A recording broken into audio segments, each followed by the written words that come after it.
Jesus. Because that's admirable. It's more than that. It's looking to Jesus to help us compete and win the prize. It does say consider him. So it does require you looking at Jesus. You do need to look at him. You need to study him. You need to know him because he's your master. But it's also looking to him to help you and enable you. And if you stick with Jesus, 3 things at least from this text will happen. First of all, he will make you as driven and determined as he is. As driven and determined as he is. Okay? Jesus is quite driven. He was quite determined all through his life. One big goal, to glorify God for the salvation of people. Fixed his mind on that, his life was shaped by it. The same thing needs to happen to you. You need a big purpose in your life.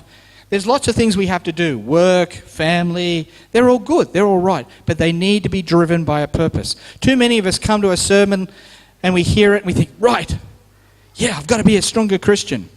And we think that that's going to mean adding some extra things onto our life that we're not doing presently. No. Actually, what it means is bringing the very things you're currently doing and saying, Jesus, shape them, direct them for your purposes. So the way I husband, the way I mother, the way I look after my kids and deal with my kids, the way I work, the way I deal with my mates at work during lunchtime, the way I talk to my neighbors, all this must be shaped by the fact I belong to Jesus. I want to bring his influence and his power into all these relationships, into all these responsibilities. And it's to be driven by this, to be very clear.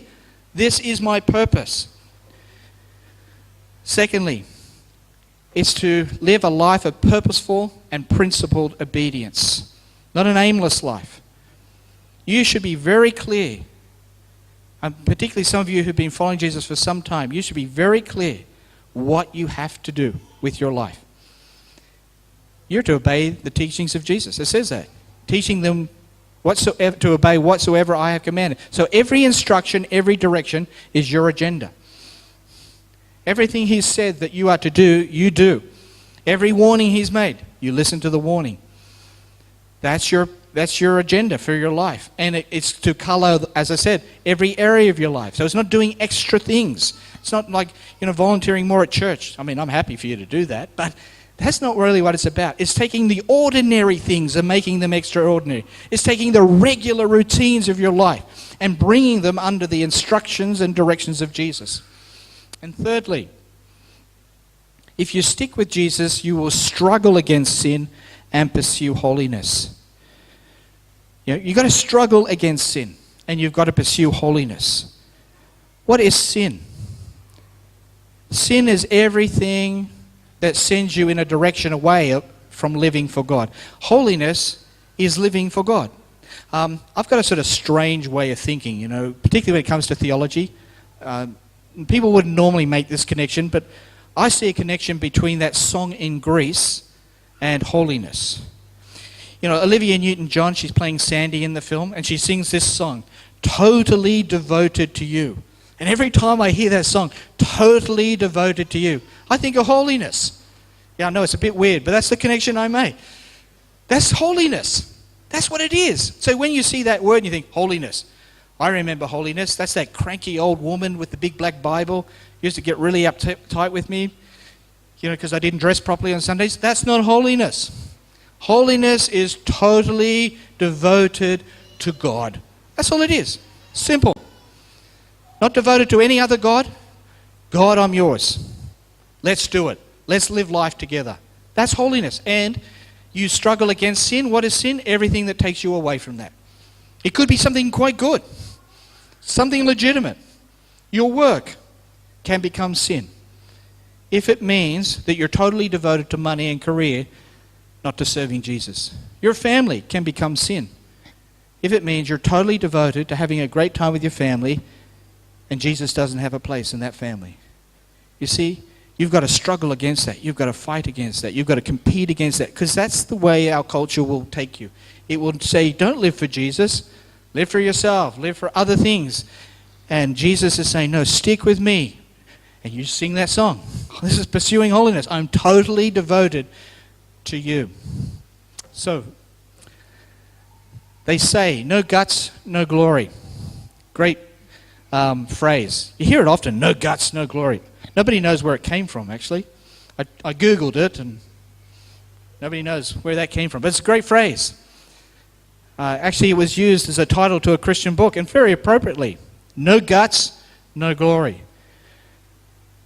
What do I want you to take away with you today? I want you to take away this. Being a Christian means you do have to compete. It is a competition. It is a struggle. There is discipline. There is hardship. But the prize is worth it. And you're a sure winner if you stick with Jesus. You will not lose. You will not fail. His own name, his own integrity is at stake. He's made the commitment. So if you stick with him, you will win the prize. That is a dead set certainty. So you can't lose. Why would you, like, if you don't stick with Jesus, you won't win the prize. Go your own way, do your own thing. No, you won't win that prize. You've got to stick with Jesus. That's what we talked about last week. You do not separate yourself from Jesus. You do not drift away from him. You keep him right at the center. He keeps increasing, you decrease. There's no easy path. There's no easy formula. There's no quick fix. You're not going to come on Sunday and all of a sudden, zap, I'm holy. It's not going to happen that way. It's going to be just a hard slog of every day saying, I'm totally devoted to you. I don't want to read my Bible, but I'm totally devoted to you. So let's go to the gym. Let's do the work. Let's read the Bible, Jesus, and talk about it and apply it. And then you come across Bible passages that say you've got to love those people that you cannot stand. And you're going to have to struggle against sin, because that's not a life totally devoted if you don't do that. And you totally devote yourself. You're disciplined at it. You keep at it. And you fail. And you come at it again. And you fail. And you come at it again. And you fail. And you come at it again. Because every time you keep coming at it, what are you saying to God? God, this matters to me. I am totally devoted to you. I will not give up. I will not give in.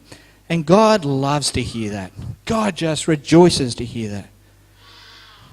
And that's why we're going to conclude with the song, With All I Am. It just came to my mind as I was reading this, that's what holiness is about, with all I am.